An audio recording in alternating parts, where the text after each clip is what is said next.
காதல் என்பது வலியோ சாபமோ?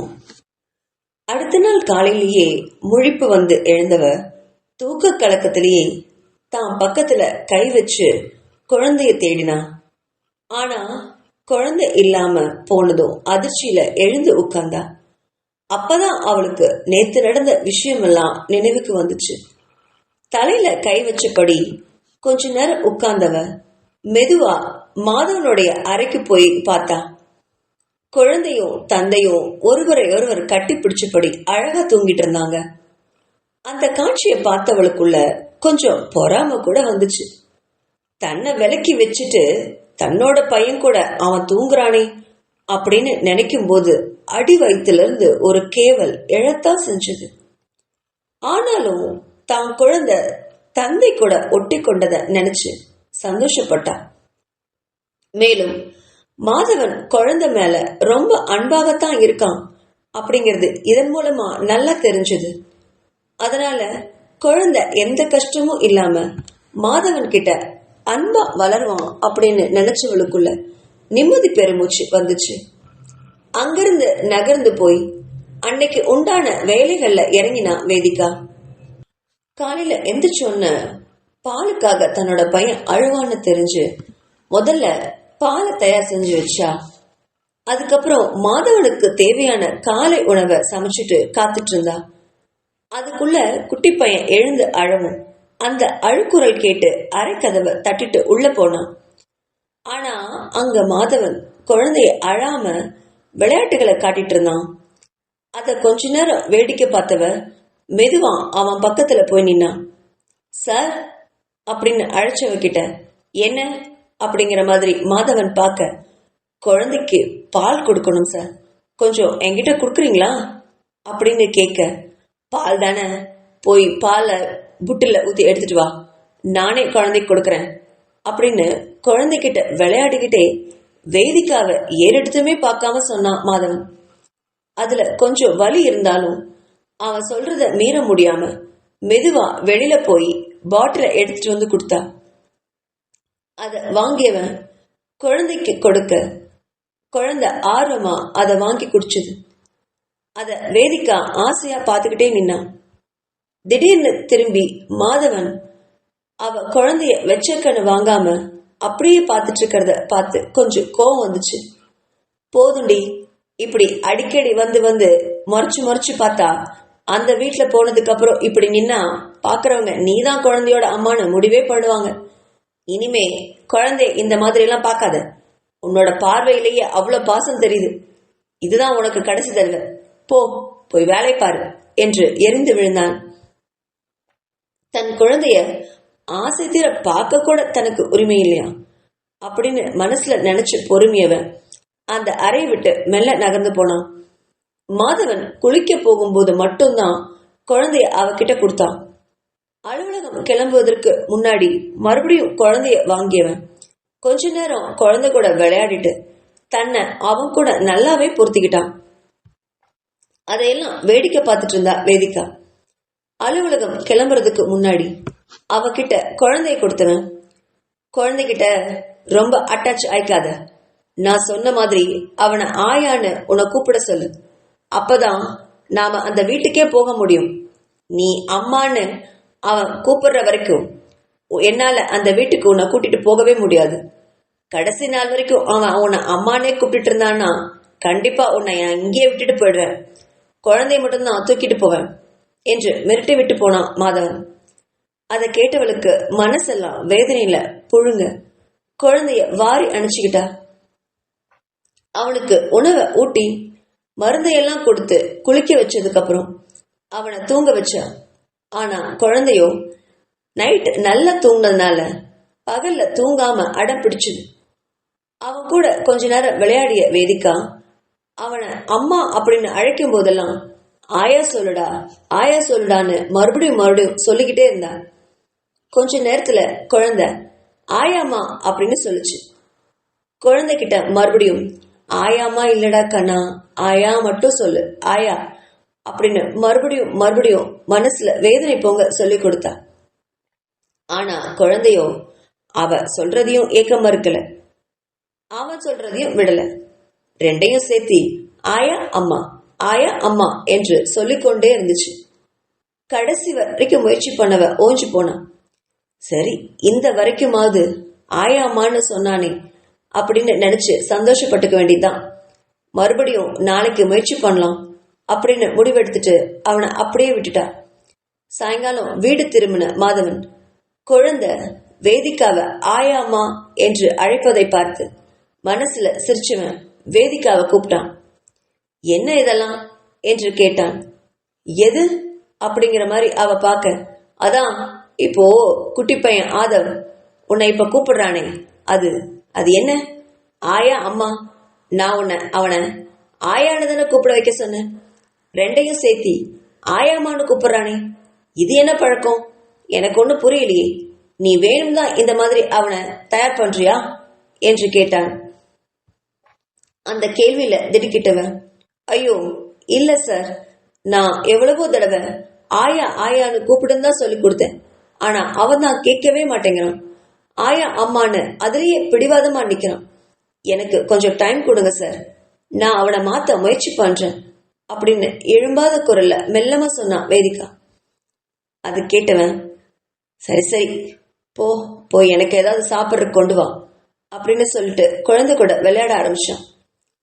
அடுத்து வந்த ஒரு வாரமும் இப்படியே போக குழந்தை கடைசி வரைக்கும் வேதிக்காவை ஆயா அம்மா என்று மட்டுமே அழைச்சிட்டு இருந்துச்சு. அவளால் அதை மாத்தவே முடியல. மாதவன் அம்மா என்று அழைத்தால் அவளை கூட்டிட்டு போக மாட்டேன்னு வேற சொல்லியிருக்கானே, அதை நினைக்கும் போது அவளுக்கு வயிறெல்லாம் பெசிய ஆரம்பிச்சது. குழந்தைகிட்ட எவ்வளவோ போராடிட்டா. ஆனா அவனும் ஆயா அப்படிங்கிறது மட்டும் சொல்லவே இல்லை. எப்ப கூப்பிட்டாலும் ஆயாமா ஆயாமா என்றே அழைச்சான். இவ போராடுறத ஒரு சில நேரங்கள்ல மாதவனும் வேடிக்கை பார்த்துக்கிட்டு தான் இருந்தான். அவனுக்குமே சில சமயங்கள்ல சிரிப்பு தான் வரும். விடாக்கண்டன், பிடிவாதக்காரன், தன்னோட அம்மா எவ்வளவு கெஞ்சியும் அவன் அந்த வார்த்தைய விடவே இல்லையே அப்படின்னு மனசுக்குள்ள தன்னோட பையனை மெச்சிக்கிட்டான். ஆனாலும் அதை வெளிக்காட்டுக்கவே இல்லை. மாதவனை பரிதாபமா வேதிக்கா நின்னு பார்க்கவும் அவன் உதடுகளை பிதுக்கி தோலை குலுக்கினான். நான் என்ன பண்ண முடியும் வேதிக்கா? அந்த வீட்டுக்கு வந்து உன்னை அவன் ஆயா அம்மா அப்படின்னு கூப்பிட்டா என்னோட மனைவி உன்னை பத்தி என்ன நினைப்பா? இந்த குழந்தைக்கு நீ அம்மானா நான் உனக்கு யாருன்னு அவளுக்கு சந்தேகம் வரும் இல்லையா? இன்னும் 2 நாள் தான் உனக்கு டைம் தரேன், குழந்தைய மாத்தி வை அப்படின்னு கண்டிச்சு சொன்னான். அவளும் இன்னும் 2 நாள் டைம் இருக்கே அப்படின்னு மனசுக்குள்ள அமைதி அடைஞ்சா. ஆனா 2 நாள் என்ன, எத்தனை வருஷம் ஆனாலும் நான் மாறவே மாட்டேன் அப்படின்னு குழந்தை நினைச்சானோ என்னவோ, கடைசி நிமிஷம் வரைக்கும் அவன் ஆயா அம்மா என்றுதான் கூப்பிட்டான். குழந்தையும் தெய்வமும் ஒண்ணுன்னு நினைச்ச மாதவனும் அதுக்கு மேல வேதிக்காவை தொந்தரவு செய்யல. ஊருக்கு போறதுக்கு 2 நாள் முன்னாடி வேதிக்காவை கூப்பிட்டான். இங்க பாரு வேதிகா, நாளைக்கு மறுநாள் நம்ம ஊருக்கு போறோம். சென்னை என்னோட ஊரே கிடையாது. கேரளாவுக்கு பக்கத்துல ஒரு அழகிய கிராமம் தான். அதுதான் என்னோட சொந்த ஊரு. அங்கதான் நான் உன்னை கூட்டிட்டு போறேன். நம்ம தொழில் எல்லாமே அங்கதான் நடக்குது. இங்க இருக்கிற பிசினஸ் எல்லாம் கம்பெனிக்கு கொஞ்சம் 2 மாசத்துக்கு ஒரு தடவை தான் நான் வருவேன். அதுக்காக தான் இந்த அபார்ட்மெண்ட்டை நான் வாடகை எடுத்திருக்கேன் அப்படின்னு சொன்னவன், நாளைக்கு ஆதவுக்கு செக்கப் இருக்கு, அதை முடிச்சுட்டு குழந்தைக்கு வேணுங்கிற பொருள் எல்லாம் இங்க என்னென்ன வாங்கணுமோ வாங்கிக்கும். நான் உன்னை கடைக்கு கூட்டிட்டு போறேன். நாளைக்கு மறுநாள் நம்ம கிளம்பிடலாம். எனக்கும் இங்க வேலை முடிஞ்சிடும். வீட்டுல இருந்து குட்டி பையனை பாக்குறதுக்கு எல்லாரும் ஆர்வமா காத்துட்டு இருக்காங்க. போன் மேல போன் பண்றாங்க அப்படின்னு முடிச்சவன், உனக்கு ஏதாவது சொல்லணுமா என்று கேட்டான். அவ, இல்ல சார், ஆனா ஆதவ் என்னை இப்ப வரைக்கும் ஆயா அம்மா என்றுதான் கூப்பிடுறான்.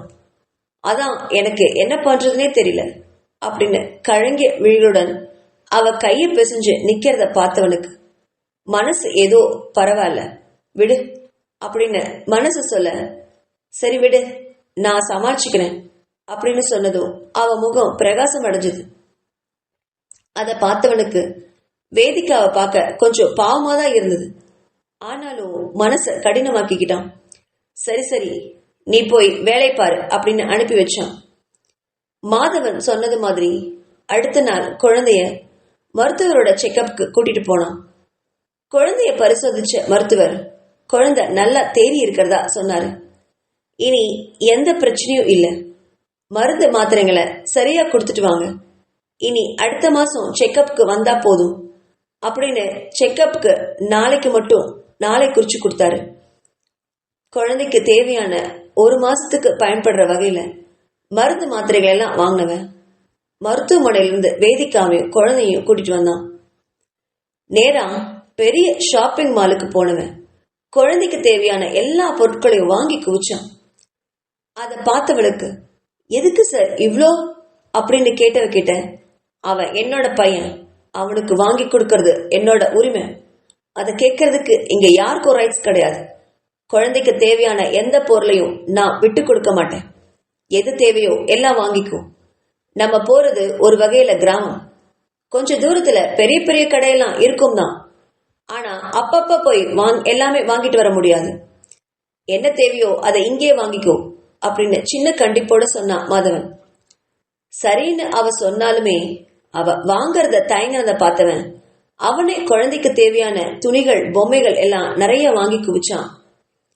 வேலையெல்லாம் முடிச்சுட்டு வீட்டுக்கு வந்தவங்க அன்னைக்கு முழுவதும் இருந்த அலைச்சல்னால சீக்கிரமாவே சாப்பிட்டுட்டு தூங்கிட்டாங்க. விடியற் காலையில கிளம்பணும்னு மாதவன் சொல்லி இருந்தனால வேதிகா மட்டும் நைட்டு ஃபுல்லா சரியா தூங்காமையே எதையோ யோசிச்சுக்கிட்டே இருந்தா. அந்த வீட்டுல யாரெல்லாம் இருப்பாங்களோ, யாரையெல்லாம் நாம பார்க்க வேண்டி வருமோ, இனி நம்ம வாழ்க்கை என்ன ஆகுமோ அப்படின்னு மனசு முழுவதும் பாரத்துடன் தூங்காம கொட்ட கொட்ட அந்த வெற்றுத்தரையில் படுத்தபடி கண்கள்ல நீர் வழிய தன்னோட வாழ்க்கை பத்திய யோசிச்சுக்கிட்டு இருந்தா வேதிகா. விடியற் காலையிலேயே எழுந்த வேதிகா தனக்கு தேவையான துணிகளையும் குழந்தைக்கு தேவையான பொருட்களையும் வேக வேகமா எடுத்து வச்சிட்டு இருந்தா. அறையை விட்டு வெளில வந்த மாதவனும் வேதிகாவுக்கு உதவி செஞ்சான். எல்லாத்தையும் எடுத்து வச்சுட்டு குழந்தைய எழுப்பி அவன் வயிற்றுக்கு பாலை மட்டும் கொடுத்தவகிட்ட கார்ல போகும்போது குழந்தைக்கு ஏதாவது சாப்பிட வாங்கிக்கலாம் அப்படின்னு சொன்னான் மாதவன். அதை ஒத்துக்கிட்ட வேதிகா குழந்தைய எடுத்துக்கிட்டு கிளம்பினான். அவளை அப்போ தடுத்து நிறுத்தின மாதவன், இதோ பார் வேதிகா, நாம போய் சேர்றதுக்கு எப்படியும் சாயங்காலம் ஆயிடும். அதுக்குள்ள கார்ல போகும்போது உனக்கு என்னோட குடும்ப உறுப்பினர்களை பத்தி எல்லாம் சொல்லிடுறேன். அங்க எப்படி நடந்துக்கணும், என்ன பண்ணணும் எல்லாமே உனக்கு சொல்லி கொடுத்துடுறேன். நல்லா கவனமா கேட்டுக்கும். அங்க எந்தவித தப்பும் நடந்துடவே கூடாது.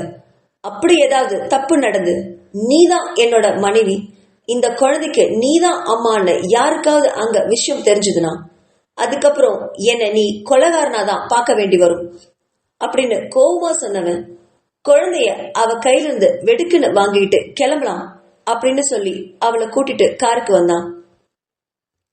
காருக்கு வந்ததும் குழந்தைய வேதிகா கிட்ட கொடுத்துட்டு அவன் வண்டியை எடுத்தான். வேதிகாவும் மாதவனுக்கு பக்கத்துல குழந்தைய கட்டி பிடிச்சபடி உட்கார்ந்துட்டு வந்தா. கொஞ்ச நேரம் போனதும் மாதவன் பேச ஆரம்பிச்சான். எங்க வீடு ஒரு கூட்டு குடும்பம். அதுல என் அப்பா தான் குடும்ப தலைவர். அவர் பேரு ராஜாங்கம்.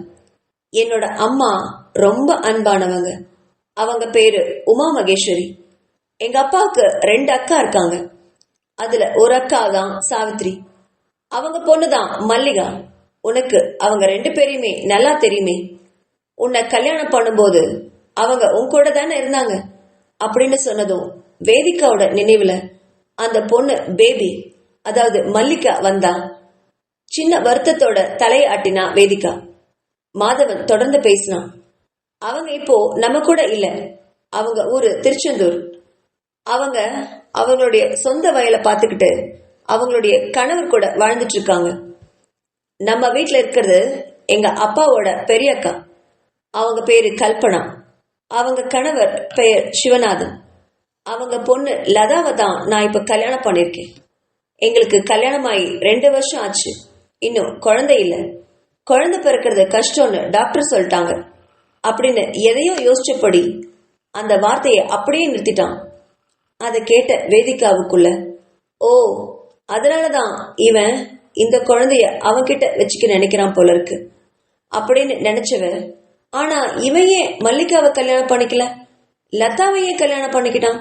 அப்போ அன்னைக்கு மல்லிகாவோட ரூம்ல இருந்து அவன் வெளில வந்தானே, மல்லிகாவுக்கும் இவனுக்கும் என்ன தொடர்பும் இல்லையா? நாம தான் இவனை தப்பா புரிஞ்சுக்கிட்டோமா அப்படின்னு குழம்பி அவ தலைய உலுக்கிட்டு அதுல இருந்து வெளில வந்தான். அவளுக்கு இப்போ வேறொரு சந்தேகமும் வந்திருந்தது. அத மாதவன் கிட்டயே கேட்டா வேதிகா.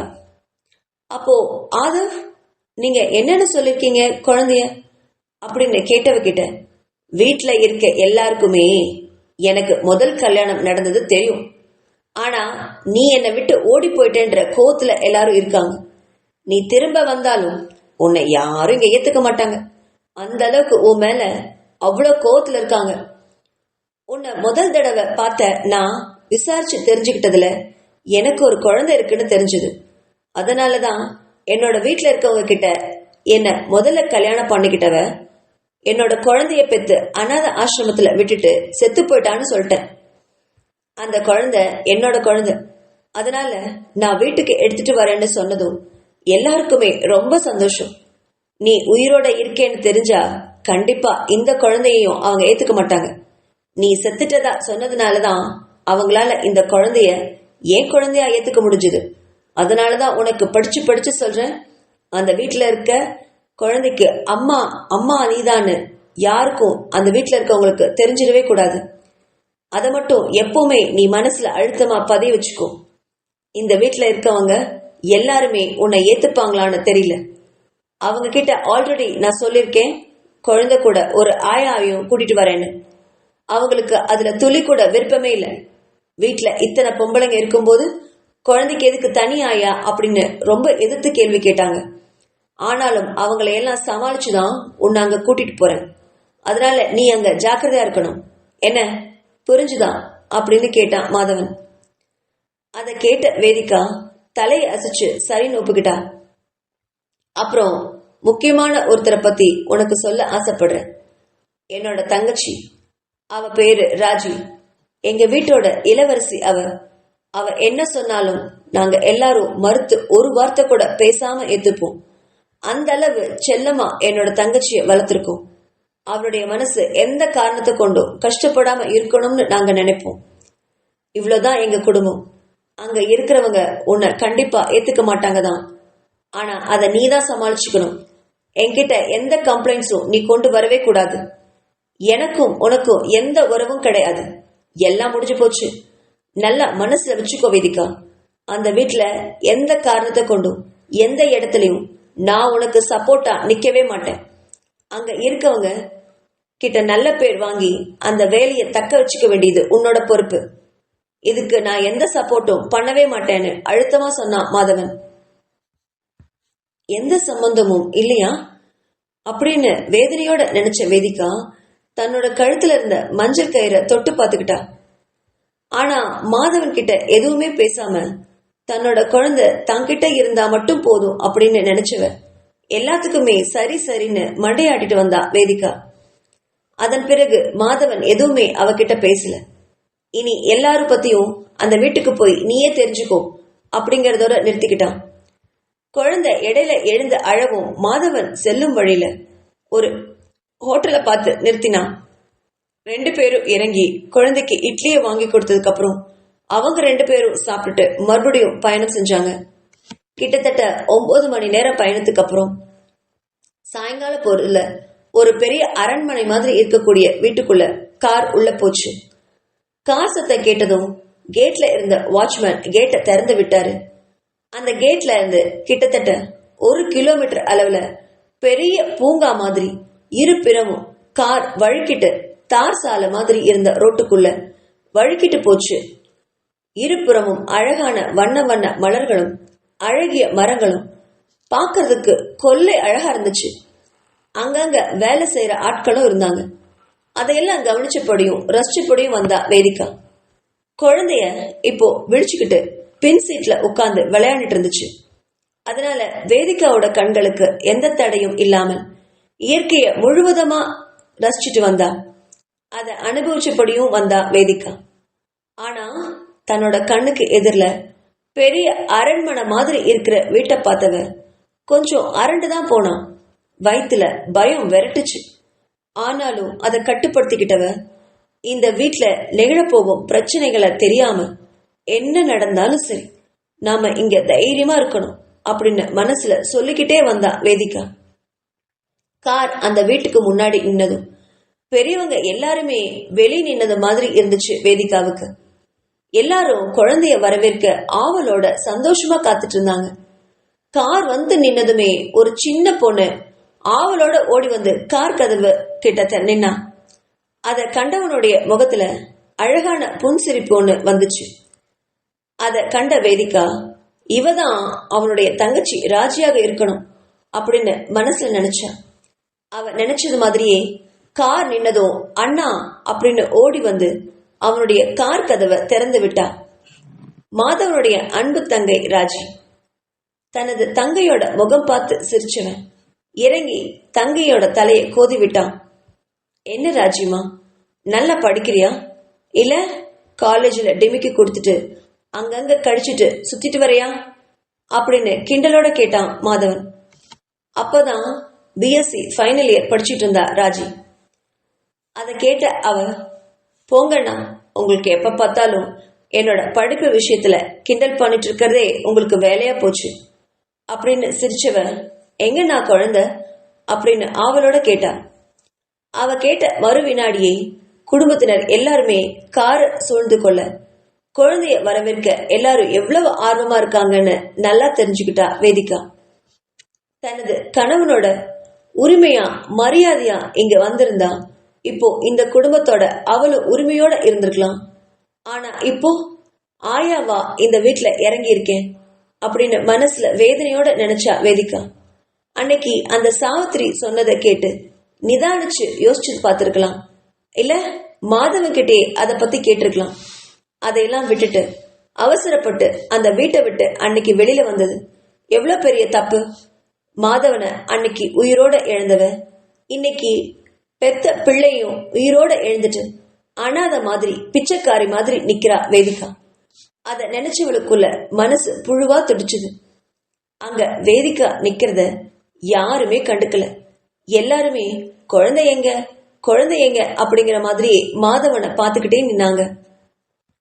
அவங்களோட ஆர்வத்தை பார்த்த மாதவன் குழந்தைய காரோட பின்பக்க சீட்ல இருந்து குழந்தைய எடுத்துட்டு வந்தான். அதை பார்த்தவங்க எல்லாருமே குழந்தைய வாரி வாரி மாத்தி மாத்தி அணைச்சுக்கிட்டாங்க. அதில் குழந்தை கொஞ்சம் மிரண்டு அழ ஆரம்பிச்சான். குழந்தை அழறத பார்த்த வேதிகாவுக்குள்ள தவிப்பு வந்துச்சு. ஐயோ, என்னோட குழந்தை அப்படின்னு அவன்கிட்ட ஓடி வர நினைச்ச கால்களை மாதவன் முறைச்ச முறையில அப்படி நின்னுக்கிட்டா. அப்போ வீட்டுல இருந்து வெளில வந்தா லதா. அதுதான் மாதவனுடைய மனைவி.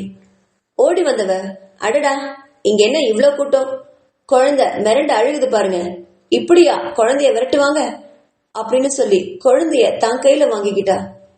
அந்த குழந்தைய மேலும் கீழும் தடவி பார்த்தவ மாதவனை முகமலர்ச்சியுடன் பார்த்து, அத்தான், அப்படியே குழந்தை உங்களை உரிச்சு வச்சிருக்கான் அப்படின்னு சொன்னா லதா.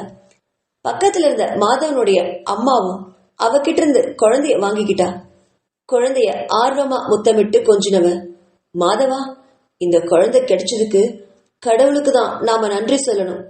எவ்வளவு பெரிய அதிசயம் இது. இந்த குழந்தை இருக்கிற விஷயமே நமக்கு இவ்வளவு வருஷம் தெரியாம போயிடுச்சே அப்படின்னு அழுகை குரலோட சொன்னா உமா. அதை கேட்ட லதாவோட அம்மா ராஜாங்கத்தின் அக்கா கல்பனா, விடுங்க அண்ணி, இப்பதான் நம்ம வீட்டுக்கு நம்மள தேடியே வாரிசு வந்துருச்சே, இனி எதை பத்தியும் நம்மளுக்கு கவலையே இல்லையே அப்படின்னு சொல்லி குழந்தைய தாங்கிட்ட வாங்கிட்டு கொஞ்ச நேரம் கொஞ்சினா கல்பனா. இதை எல்லாமே ஓரத்துல நின்னு கவனிச்சபடியே நின்னுட்டு இருந்த ராஜாங்கம் அங்கு பரிதவிச்ச விழிகளோட ஒரு ஓரமா நின்னு வேதிகாவை மேலும் கீழும் உன்னிப்பா பார்த்தாரு. வேதிகாவோட பார்வையில ஏதோ ஒண்ணு அவரை உறுத்துதான் செஞ்சது. என்னன்னு அவரால் புரிஞ்சிக்கவே முடியல. குழந்தைய அவங்க கொஞ்சிற பொழுது கொஞ்ச நேரம் சந்தோஷத்துல திளைக்கவும் செஞ்சா, சில நேரங்கள்ல கண்கள்ல கண்ணீரோட அதை தடிச்சுக்கிட்டும் நின்னா. அதை பார்த்தவருக்குள்ள மனசு ஏதோ ஒண்ணு அவர்கிட்ட சொல்லுச்சு. அவரால் அதை புரிஞ்சிக்கவே முடியல. அதுக்குள்ள குழந்தைய தூக்கிட்டு ராஜி ராஜாங்கத்திடம் வந்து நின்னா. அப்பா, குழந்தைய பாருங்களேன், அப்படியே அண்ணா மாதிரியே இருக்கு அப்படின்னு குழந்தைய ராஜாங்கத்திடம் கொடுத்தா ராஜி. அத வாங்கினவரு குழந்தைய அணைச்சு முத்தமிட்டாரு. குழந்தையோ அந்த தாத்தாவோட கழுத்துல இருந்த செயினையும் அவர் போட்டிருந்த விரல்ல இருந்த மோதிரத்தையும் தொட்டு தொட்டு பார்த்து ரசிச்சிட்டு இருந்துச்சு. என்னடா கண்ணா, இது உனக்கு பிடிச்சிருக்கா, இது வேணுமா அப்படின்னு கேட்ட தாத்தாவை பார்த்து பிஞ்சு குழந்தை வாயில விரல வச்சபடி பொக்கை வாயில சிரிச்சுது. அத பார்த்த ராஜாங்கம் தன்னோட மனச அங்கேயே பறி கொடுத்தவராக தன்னோட கழுத்துல இருந்த செயினை எடுத்து அந்த பிஞ்சு குழந்தையோட கழுத்துல போட்டு விட்டாரு. அத பார்த்த எல்லாருக்குமே குழந்தை மேல அவ்வளோ பாசம் வந்துச்சு. சரி சரி, எல்லாரும் உள்ள போகலாம் வாங்க, டைம் ஆயிடுச்சு. சாயங்கால நேரம் ஆனதுக்கு அப்புறம் பிஞ்சு குழந்தைய, அதுவும் ஆபரேஷன் முடிஞ்ச இந்த குழந்தைய இப்படி வச்சிட்டு இருக்கிறது ரொம்ப பெரிய தப்பு அப்படின்னு சொன்ன ராஜாங்கத்தோட மனைவி உமா எல்லாரையுமே உள்ள கூட்டிட்டு போனா. அப்பதான் பக்கத்துல ஒரு பழைய காட்டன் சாரியோட நின்றுட்டு இருந்த அந்த பொண்ணை எல்லாரும் கவனிச்சாங்க. மாதவனை பார்த்து இதுதான் ஆயாவா அப்படின்னு கேட்டா உமா. மாதவன் ஆமா அப்படின்னு தலையாட்ட அவங்கள பார்த்த உமாவோட பார்வையில வெறுப்பு தான் இருந்தது. எல்லாருமே வேதிக்காவை வெறுப்போடு தான் பார்த்தாங்க. ஏன்னு அவளுக்கு தான் ஒன்னும் புரியல. அதுக்கு தகுந்த மாதிரி ராஜாங்கத்துல கையில இருந்த அந்த குழந்தை ஆதவோ வேதிக்காவை பார்த்து ஆயா அம்மா என்று அழைச்சது. அந்த வார்த்தையில எல்லாருமே திடுக்கிட்டு மறுபடியும் அவளை உன்னிப்பா கவனிச்சாங்க. என்னது, ஆயா அம்மாவா? அந்த அம்மாவில் அழுத்தம் கொடுத்து கேட்டா கல்பனா. அதுல எல்லாருடைய பார்வையும் அவளை விரட்ட அத கண்ட வேதிகா பயத்துல முகம் வெளிர தலை குனிஞ்சா. உடனே பக்கத்துல இருந்த மாதவன் இங்க வச்சு நம்ம எதுவும் பேச வேண்டாம், எல்லாரும் வீட்டுக்குள்ள போயிடலாம் வாங்க அப்படின்னு எல்லாரையுமே வீட்டுக்குள்ள கூட்டிட்டு வந்தான். எல்லாரும் ஹால்ல வந்த உடனே மாதவன் பேச தொடங்கினான். இது குழந்தைய பாத்துக்க வந்த ஆயாதான். ஹாஸ்பிட்டல்ல இருந்து குழந்தைய இவங்க தான் பாத்துட்டு இருக்காங்க. அவன் இவங்கள முதல்ல இருந்தே ஆயா அம்மா அப்படின்னு கூப்பிட்டே பழகிட்டான். அதை மாத்த முடியாது அப்படின்னு விளக்கம் கொடுத்தான் மாதவன். அதை கேட்டு எல்லாரும் மாதவன் சொன்னதுனால அமைதியோட இருந்தவங்க வேதிக்காவை தான் வெறுப்போட பார்த்தாங்க. உடனே அங்கிருந்த உமா சரி சரி, போக போக அம்மா அப்படிங்கிற வார்த்தைய மறக்கடிச்சிடலாம், இப்போதைக்கு அவன் அப்படியே கூப்பிடட்டும் அப்படின்னு சொன்னவன். இங்க பாரு வேதிகா, இந்த குழந்தைய பாத்துக்க இங்க நிறைய பேர் இருக்காங்க. இந்த குழந்தைக்காக நீ எதுவுமே செய்ய வேண்டாம். ஆனா ஹாஸ்பிட்டல்ல இருந்து நீ குழந்தைய பாத்துக்கிட்டதுனால ஒரு நன்றி கடனா இந்த வீட்டுக்கு உன்னை இங்க கூட்டிட்டு வந்திருக்கோம். அதுவும் நீ அனாதைன்னு மாதவன் சொன்னதுனால உனக்கு சமையல் கட்டுக்கு பக்கத்துல ஒரு அறைய ஒதுக்கி இருக்கும். அங்க உன்னோட பொருள் எல்லாம் வச்சுக்கோ, அங்கே தங்கிக்கோ. காலையில நேரத்துல எந்திரிச்சு இரவு படுக்க போற வரைக்கும் எங்க கூட சமையல உதவி செய்யணும். மத்தபடி இங்க உனக்கு குழந்தைய பாத்துக்கிற வேலையெல்லாம் கிடையாது. இந்த குழந்தைய கவனிச்சுக்க என்னோட மருமக இருக்கா அப்படின்னு பெருமையோட சொன்னாரு உமா. அதை கேட்ட லதா ஆமா அத்த, எனக்கு இந்த குழந்தைய கவனிச்சுக்கிறத தவிர இந்த வீட்டுல வேற என்ன வேலை இருக்கு அப்படின்னு குழந்தைய வாரி வாங்கிக்கிட்டா. சரி சரி மாதவா, நீ போய் குளிச்சுட்டு வா, எல்லாரும் சாப்பிட்றதுக்கு ரெடி ஆனதுக்கு அப்புறம் கூப்பிடுறேன் அப்படின்னு சொன்ன உமா வேதிகாவை கூப்பிட்டுட்டு கிச்சனுக்கு போனா. வேதிகாவும் தன்னோட குழந்தைய லதாவோட கையில இருந்தத பார்த்தவாறே உமா கூட கிச்சனுக்கு போனா. அவ குழந்தைய பார்த்துக்கிட்டே போறத மாதவனும் கவனிச்சுட்டு தான் இருந்தான். மாதவன் தவிர எல்லாருடைய கண்களும் ஒவ்வொரு கருத்தோட வேதிகாவை கவனிச்சிட்டு இருந்துச்சு. லதாவோ வேதிகாவை பார்த்து ரொம்ப பொறாமப்பட்டா. அவளை விடவும் ரொம்ப அழகா சாதாரண ஒரு காட்டன் புடவையில தேவதை மாதிரி வந்து இறங்கினவளை வீட்டுல இருந்தே கவனிச்சுட்டா லதா. அவளால அந்த அழக பொறுத்துக்கவே முடியல. அதுவும் தன்னோட கணவன் மாதவனுக்கு பக்கத்திலேயே கார்ல இருந்து இறங்கினதை கவனிச்சவளுக்கு வயிறெல்லாம் பத்திக்கிட்டு வந்துச்சு. வேலைக்கார கழுத, இவளுக்கு இவ்வளோ இடம் கொடுத்து மாதவன் கூட்டிட்டு வராரு அப்படின்னு மனசுல பொறும்னவ இருக்கட்டும், இவளை பின்னாடி பாத்துக்கலான்னு தன்னைத்தானே சமாதானப்படுத்திக்கிட்டா லதா. அதே மாதிரி லதாவோட அம்மா கல்பனாவும் வேதிகாவை பார்த்து கொஞ்சம் அரண்டுதான் போனான். அவ தன்னோட மகளை விடவும் ரொம்ப அழகா இருந்தது. அவ கண்களை ரொம்ப உறுத்துச்சு.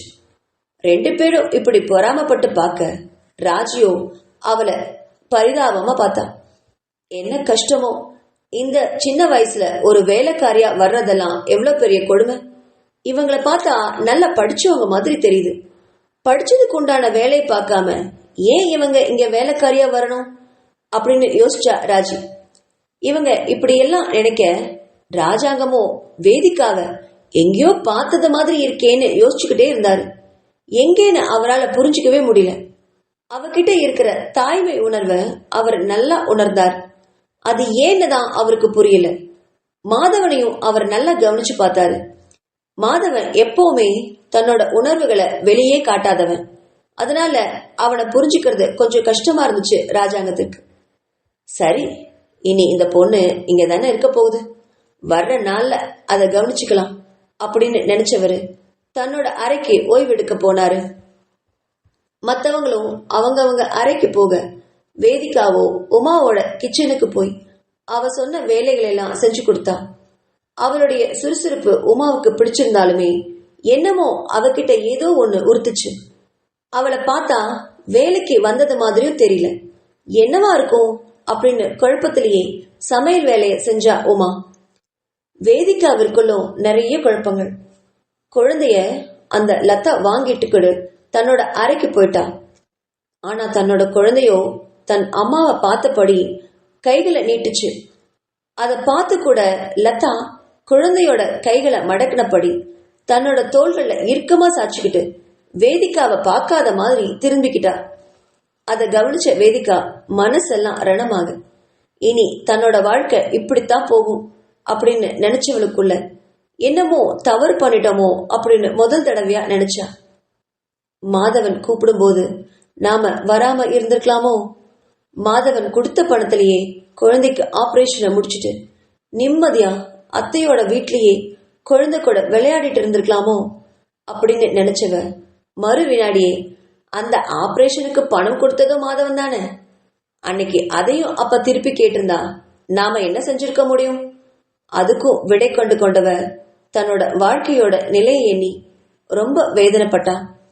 கணவனும் இல்ல, குழந்தையும் இல்ல, ரெண்டு பேரையுமே தூரத்திலிருந்தே பார்க்க வேண்டிய சூழ்நிலை. யாரிடமும் தன்னோட உரிமையை காட்ட முடியாது. இது என்னோட குடும்பம், அதையும் மறைச்சிட்டு ஒரு ஜடம் மாதிரி இனி நம்ம வாழ்க்கைய வாழணும் அப்படின்னு நினைச்சவ பல்ல கடிச்சுக்கிட்டு சமையல் வேலையில இறங்கினா வேதிகா. சமையல் தயாரானதும் எல்லாரையும் கூட்டிட்டு வரும்படி உமா சொல்ல யார் யார் எந்த அறையில இருப்பாங்கன்னு உமா கிட்ட தெளிவா கேட்டுட்டு ஒவ்வொரு அறையா போனா வேதிகா. முதல்ல ராஜாங்கத்தோட அறைக்கு போனா அவ. அங்க கதவை தட்டிட்டு உள்ள போனவ, ஐயா உங்களை அம்மா சாப்பிட்ற கூப்பிடுறாங்க அப்படின்னு சொன்னான்.